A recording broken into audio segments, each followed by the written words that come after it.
Hola, ¿qué tal? Buenas tardes, ¿cómo están? Un gusto saludarlos. Soy la doctora y escribana Amalia Elida Dolinsky. Tengo auriculares porque tengo una hipoacusia, una discapacidad auditiva. Estamos en Resistencia, Chaco. Soy presidente de la Fundación Cabildo Abierto de Chaco. Tenemos personería jurídica desde el 2016.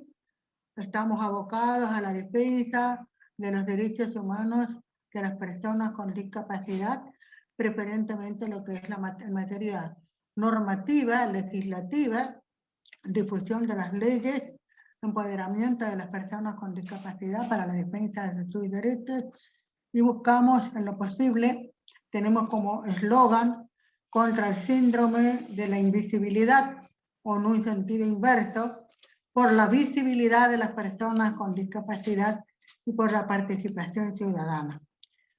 He optado por desarrollar el tema para comentarles a ustedes.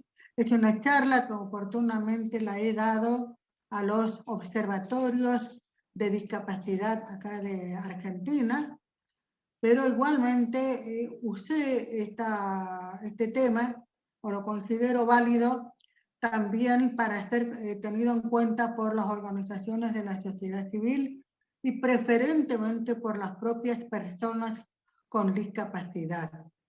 El título de la charla es sobre ejercicio de la ciudadanía en el control social de la discapacidad. Se toma como eje la Convención sobre los Derechos de las Personas con Discapacidad, a la que adhirió Argentina por la Ley 26.378, con rango de jerarquía constitucional por Ley 27.044. Nuestro Chaco está adherido a la Convención por la Ley 1794B, de la que fui una de las coautoras en el año 2010.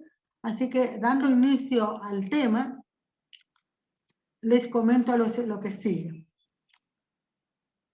La Convención sobre los Derechos de las Personas con Discapacidad y su protocolo facultativo debe ser conocida, leída, absorbida, razonada, pensada y actuada con una perspectiva de derechos humanos. Es el principal referente teórico y normativo para el entendimiento de la discapacidad como resultado de la relación entre la persona y su entorno.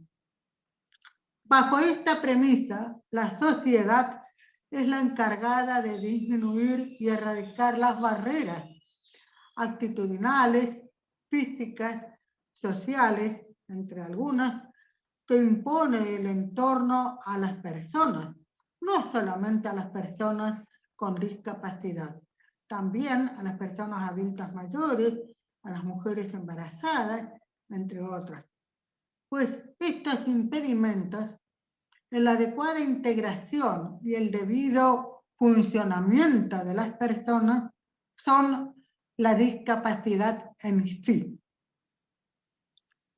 Es en este proceso de cambio que el enfoque de derechos encuentra su razón de ser, pues hace un llamado al reconocimiento de la diversidad de los seres humanos, a los derechos y obligaciones que determinan las oportunidades de las personas con discapacidad y a la condición de estos como sujetos de derecho.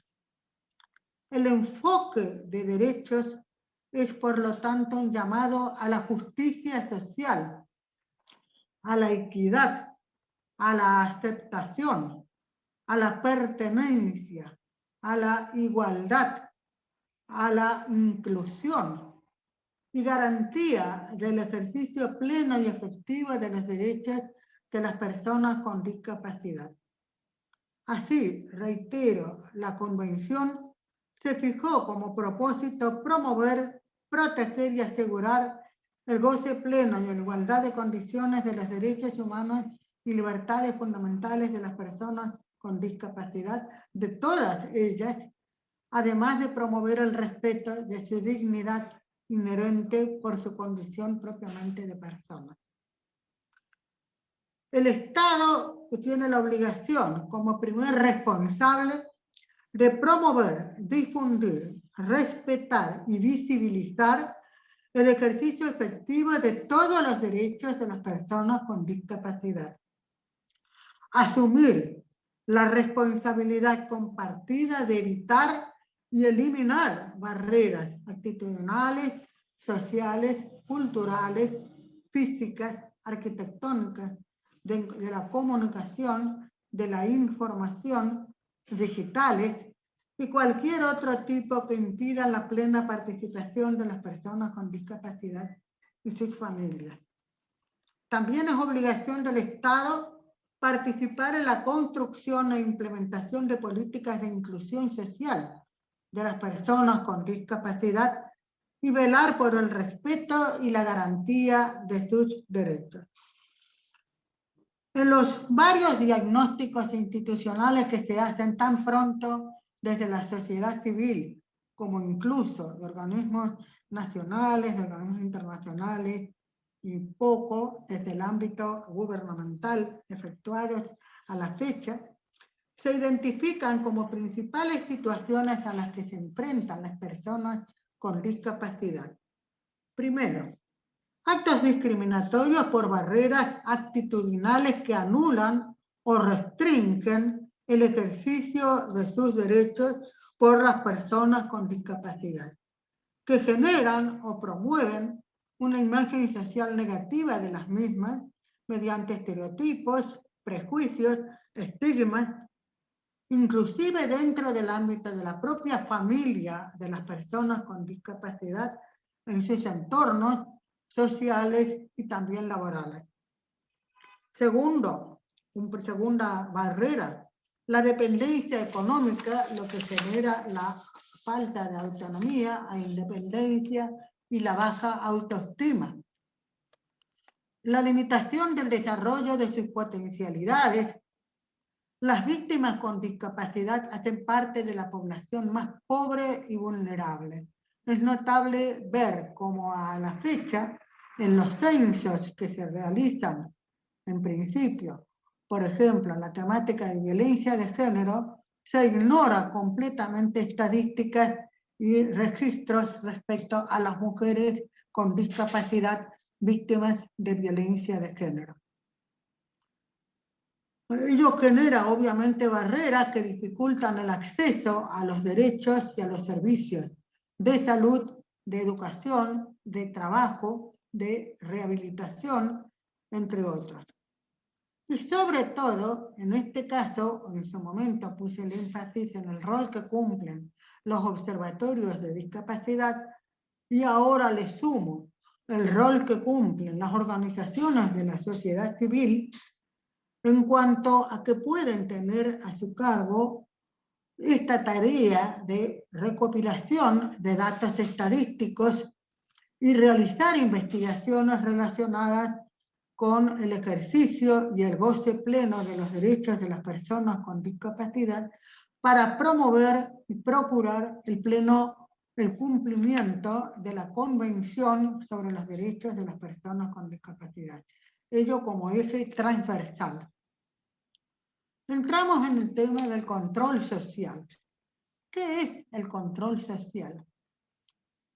Es una herramienta para la garantía de derechos que permite que los ciudadanos evalúen la forma de cómo el Estado se organiza y actúa para cumplir con sus obligaciones y responsabilidades frente a estos derechos que hemos mencionado en relación a las personas con discapacidad, en este caso.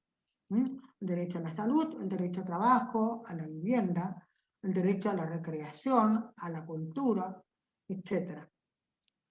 Tiene por objeto el seguimiento y evaluación de políticas públicas, así como también de la prestación de los servicios públicos y la correcta utilización de los recursos y bienes públicos por parte de las entidades públicas, valga la repetición, y por los particulares que también ejercen funciones públicas. A partir del rol protagónico que tienen o debieran tener y reconocérsele a las personas con discapacidad, ellas como principales protagonistas en el ejercicio de ese control social, frente a la garantía que le deben proveer el Estado y todos los órganos del sector público, instituciones vinculadas a la discapacidad, ¿no es cierto?, para que las mismas puedan tomar y empoderarse en lo que es por sí la toma de decisiones, y también el ejercicio de estos derechos en los aspectos social, económico, ambiental, político y cultural. Ellas tienen entonces ese control social que debe ejercerse, debe y puede ejercerse con un carácter transversal a nivel interinstitucional, a nivel intersectorial, con eje en la convención, y reitero, es el control social del rol de la función, mejor dicho, del rol que cumple el Estado, ¿no es cierto?, en la eventual política pública que pueda tener respecto a las personas con discapacidad. Y digo eventual porque realmente es un tema a considerar si realmente tiene una política pública al respecto. Este control social que pueden ejercer en su carácter de ciudadanos las personas con discapacidad como sujetos de derecho, tal como los reconoce la Convención, y con esa denominación de personas con discapacidad, implica varias etapas. ¿Cómo puede llevarse a cabo ese control social? Leyendo esas, si me permiten, esas sucesivas etapas, mencionando esas sucesivas etapas, primero, debe definirse cuál será o cuál va a ser el objeto de vigilancia del control social, ¿vale? Es decir, ¿qué es lo que se va a definir? ¿Qué es lo que se va a vigilar? ¿Qué es lo que se va a controlar? Por una parte. Segundo, debe identificarse al ente responsable del cumplimiento del derecho. En tercera instancia o tercera etapa, definido el objeto social, ¿qué se quiere lograr con el control social, con el ejercicio como ciudadano del control social? Esta sería la tercera instancia. En cuarta instancia, entraremos en lo que es la elaboración de un plan de trabajo de control social para el cumplimiento de los derechos humanos, como dijimos, con un enfoque de derechos, o sea, poniendo el acento en la persona y sus relaciones sociales. Luego viene la instancia de evaluación de ese proceso de control social, establecer a posteriori los indicadores de evaluación, cuáles son estos posibles indicadores, que les voy a explicar en ese momento, cómo deben vincularse esos indicadores con los principios de política pública, que veremos cuáles son, y por último haremos una evaluación del estado de situación del plan de trabajo, para recién allí empezar a entrar propiamente en lo que es ver cuáles son las fuentes para recopilar los datos de información, dónde buscar información, para armar las estadísticas que decíamos, y ahí propiamente ya estamos acercándonos al momento definitivo que llega, que es la presencia y la instauración del reclamo en ese momento con todos estos datos ante el ente responsable del cumplimiento de los derechos para hacer el reclamo pertinente, ver los resultados a la espera de que los mismos sean positivos y favorables. Cerramos todo este proceso de control social con la comunicación de los resultados obtenidos al colectivo de personas con discapacidad y a la comunidad. Yendo a modo de ejemplos, vamos a ver que el primer punto que dijimos en la primera etapa en realidad se vuelve repetitiva después porque es a la que se debe poner especial acento, porque sobre esa base se va a trabajar y desarrollar el proceso de control social. Queda claro, faltaría tener un power, pero igualmente está a disposición un flujograma que puedo ofrecérselos cuando guste a la audiencia. Definir el objeto del control social. ¿Qué se va a vigilar? ¿Qué es lo que se va a vigilar? Perdón. Podemos partir de un problema o una situación que afecte a una persona o a un grupo de personas con discapacidad, o también, segunda opción, partir de un programa o de un proyecto o de un servicio, un contrato, y tratar de vigilar en este caso qué tipo de usuarios atienden, quién es la entidad responsable, en qué lugar, área geográfica, se localiza este servicio, para, una vez determinadas todos estos aspectos, determinar si dentro del colectivo de usuarios que atienden también atienden personas con o se encuentran personas con discapacidad. Si arrancamos de la primera opción, vale decir, ¿qué tema o problema o situación afecta a la población con discapacidad, que es lo que queremos vigilar? Pueden darse distintas situaciones. Que la entidad no adopta, la entidad gubernamental, no adopta las medidas ni elimina las barreras para dar cumplimiento a las obligaciones que nos establece la Convención o las leyes en general vigentes en la materia. Falta de accesibilidad que limita la posibilidad de obtener la información, efectuar peticiones individuales, accesos a un lugar o utilizar un servicio. Dificultades de acceso a los servicios que mencionamos, de salud, educación, cultura, vivienda, trabajo, en igualdad de condiciones que las demás personas, con la salvedad esta última frase que aún con la convención debemos poner énfasis en la cuestión del principio de igualdad. Dios quiera lleguemos al momento de la inclusión definitiva y real, donde no tengamos que hacer esa distinción, nosotros en igualdad de condiciones con los demás. O la entidad no hace los ajustes razonables para poder acceder a un programa o un servicio, con lo cual por supuesto viola sus derechos. Hay barreras actitudinales, sociales, que obstaculizan, económicas, culturales, que obstaculizan el desarrollo de las actividades.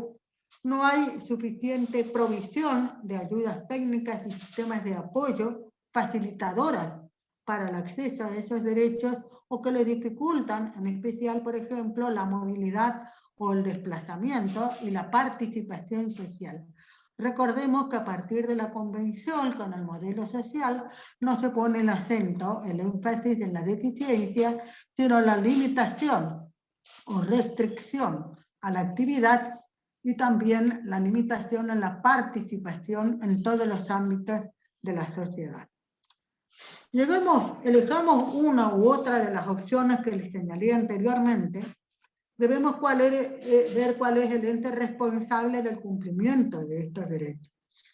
Ello, dentro de las entidades del Estado, ¿no es cierto? Ver entonces, ubicar, pongámosle, puede ser un municipio, puede ser un área de discapacidad de algún ente provincial o no propiamente con un área de discapacidad especial, pero hay entes que son los que toman a su cargo o son responsables de satisfacer las necesidades de las personas con discapacidad.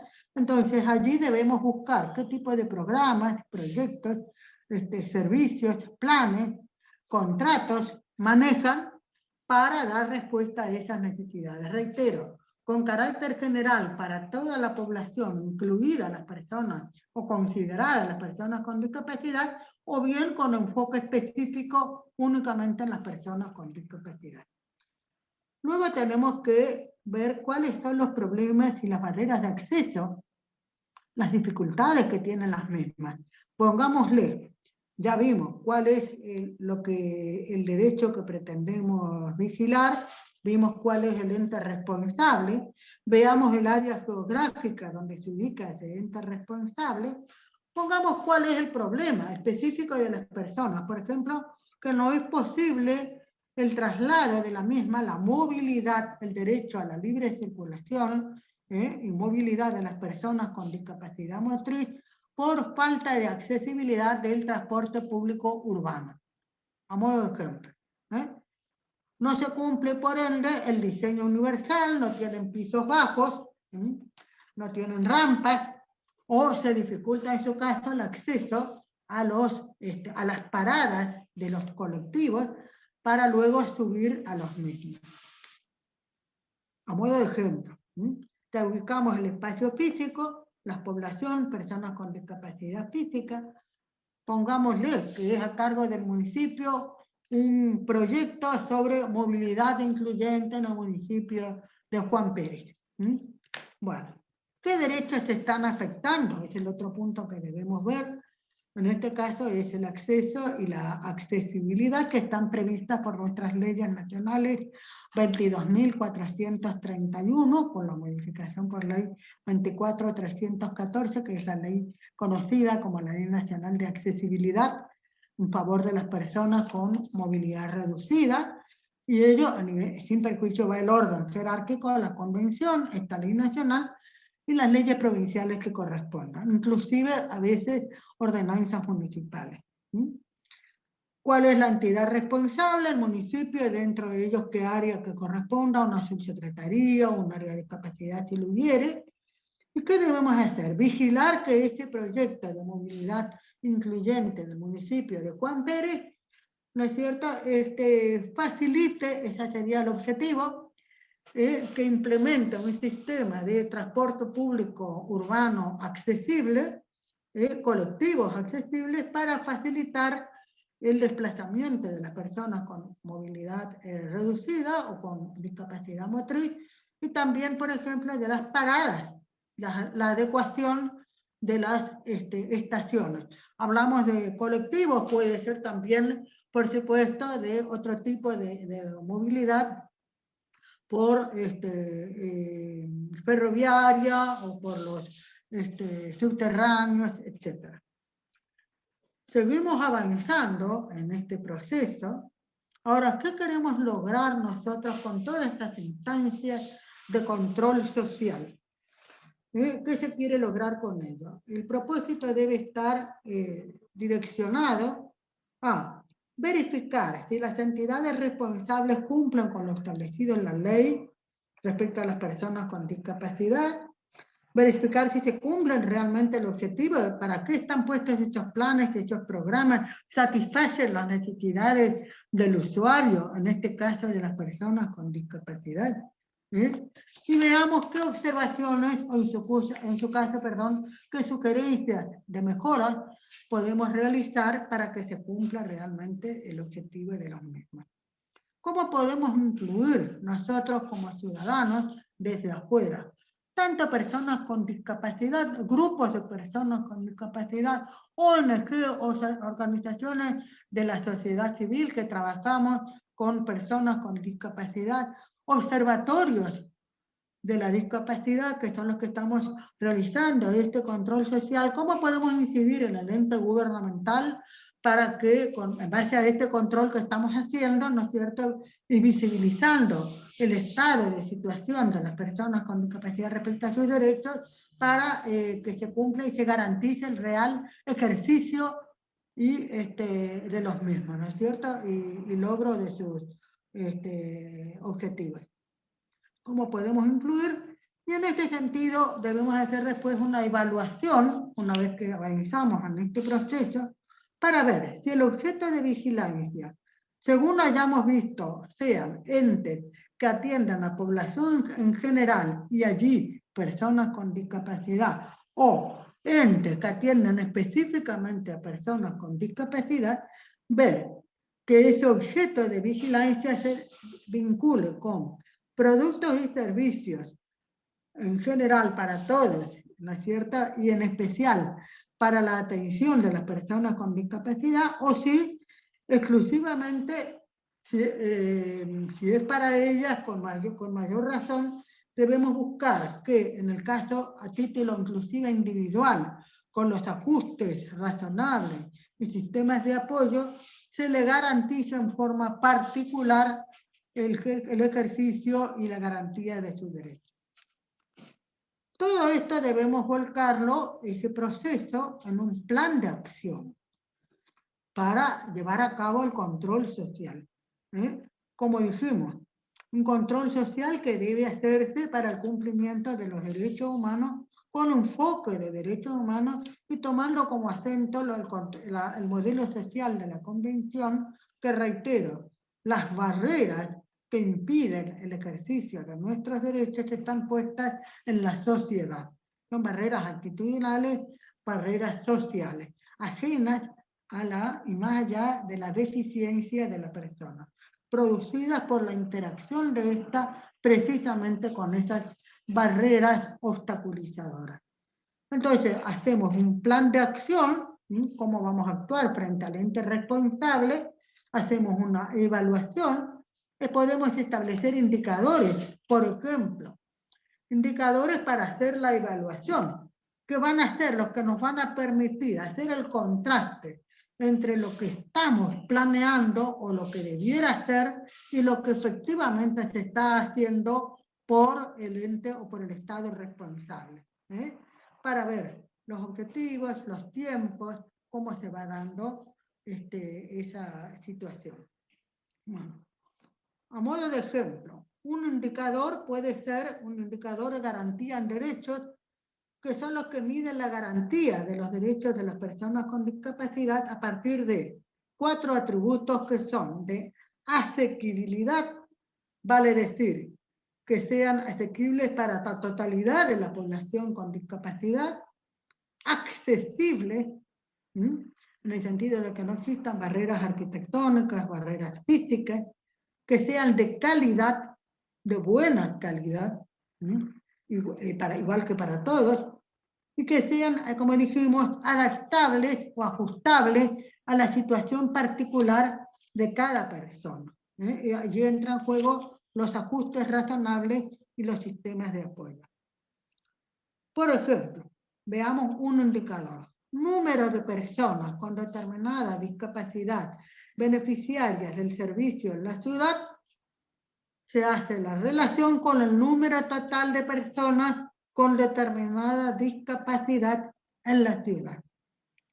Otro ejemplo, tiempo de duración total de un producto destinado a personas con discapacidad, por ejemplo, una prótesis, una silla de ruedas, más que duración, durabilidad, perdón.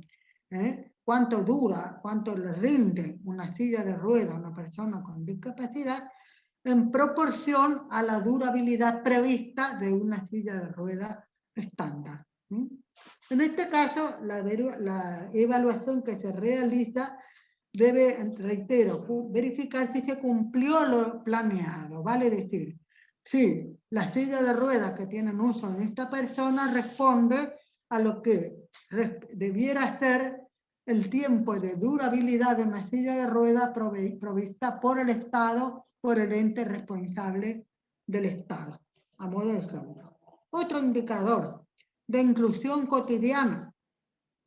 Miden la transformación real que tienen las personas con discapacidad en su vida cotidiana, la experiencia de su vida cotidiana.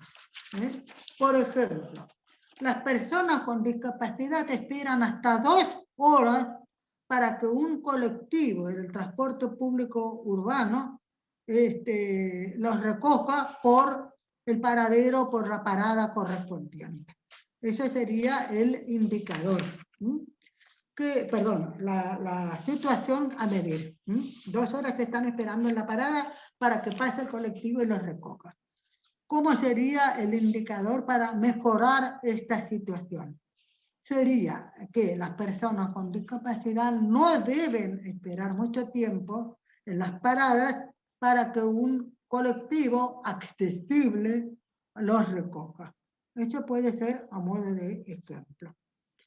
Esos indicadores que les he señalado, en general de control social, deben estar adecuados y ajustarse a los principios de política pública sobre discapacidad, que son equidad, solidaridad, coordinación, integralidad, corresponsabilidad, sostenibilidad, transversalidad y concertación. Esos son los principios de política pública. ¿Qué debemos? Seguimos avanzando en el proceso de control social. Recuerden que ya estábamos con un plan de trabajo para llevarla a cabo, tenemos los indicadores, vemos que son los indicadores indicados que correspondan, ¿no? Y ahí debemos después entonces hacer una reevaluación de estado de situación con vista del plan de trabajo, a cuyo efecto podemos tomar como referencia algunas preguntas disparadoras para hacer esa reevaluación de estado de situación. Por ejemplo, ¿están bien los indicadores que hemos tomado? Los tenemos, debemos tener indicadores. ¿Qué informaciones tengo? ¿Qué informaciones necesito? ¿Dónde consigo la información? ¿Quién tiene la información? ¿En qué lenguaje está dado? ¿Es accesible? ¿Necesitamos un intérprete de lengua de señas? En fin, una vez cerrado toda esta búsqueda de información, volcamos la información obtenida y se abre ya al fin con todo este relato la posibilidad ya de presentarnos ante la entidad responsable para hacer el reclamo pertinente. Y esperando que ya vimos cuál es el derecho que pretendemos sea realmente cumplido, ¿no es cierto? Y una vez hecho el reclamo, vemos la respuesta por parte del ente, siempre el diálogo y el consenso como primer eje, y ante la seguridad de que de esta forma, como ejerciendo un real control ciudadano, un control social ciudadano, con el protagonismo de las personas con discapacidad, desde las ONG y los observatorios y demás, seguro que podremos llegar a resultados positivos que deberán estar informados y puestos en conocimiento del colectivo de personas con discapacidad, esperando que se replique esta propuesta de control social ciudadano y obviamente a la comunidad misma para generar realmente un cambio y un rol determinante en políticas públicas del Estado. Recordemos el lema, nada de nosotros sin nosotros, como dicen las personas con discapacidad. Así que bueno, realmente esperamos con esto haber aportado con eje, reitero, en la convención, a un rol que puede ser protagónico realmente de todos los ciudadanos, no solamente para las personas con discapacidad, y en pro de una sociedad inclusiva, accesible, solidaria, abierta, para todos, donde ya visibilizadas todas las personas por su condición de tal, más allá de ser o no personas con discapacidad.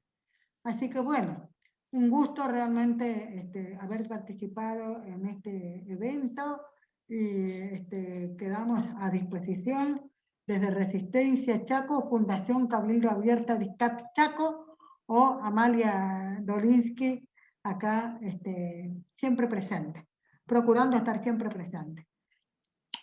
Les mando un beso gigante a toda la audiencia y gracias a los organizadores de esta actividad. Realmente un desafío sin barreras, como debe ser.